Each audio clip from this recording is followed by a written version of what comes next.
Le terme diaspora lui-même renvoie, comme vous le savez bien, à la notion de dispersion.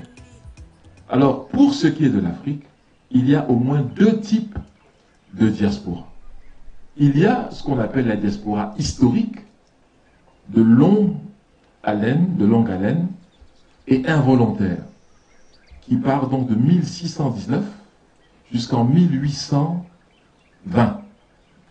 Le deuxième type de diaspora, c'est celui de la diaspora plus récente, c'est-à-dire celle qui est composée d'Afro-Européens, c'est-à-dire des Africains qui sont partis s'installer volontairement, c'est ça la différence, la plupart du temps volontairement, en Europe, s'installer volontairement en Asie, en Amérique, parce qu'il y en a, effectivement, et ça cause même un petit problème avec les anciennes diasporas.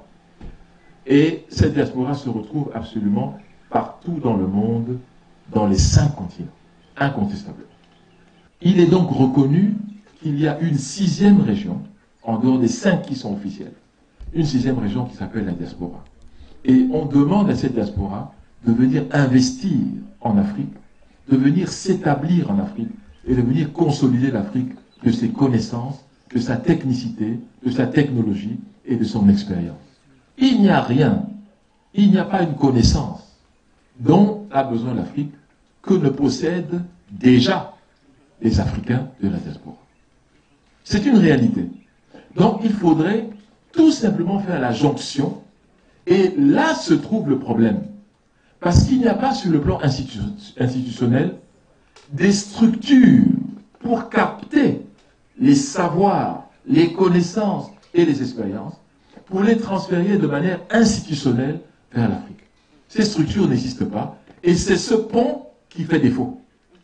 Il faudrait donc réfléchir sur, 1, les modalités de mise en œuvre de ces ponts, et 2, la restructuration de la pensée africaine. Le développement, ce n'est pas des infrastructures. Le développement, c'est les ressources humaines. Et il me semble donc que ces ressources humaines, on ne peut pas les laisser dehors, hors de l'Afrique, alors que l'Afrique en a besoin, pour faire venir des gens qui n'ont aucune expérience de l'Afrique et à qui nous donnons des milliards de francs pour une inefficacité qui est avérée.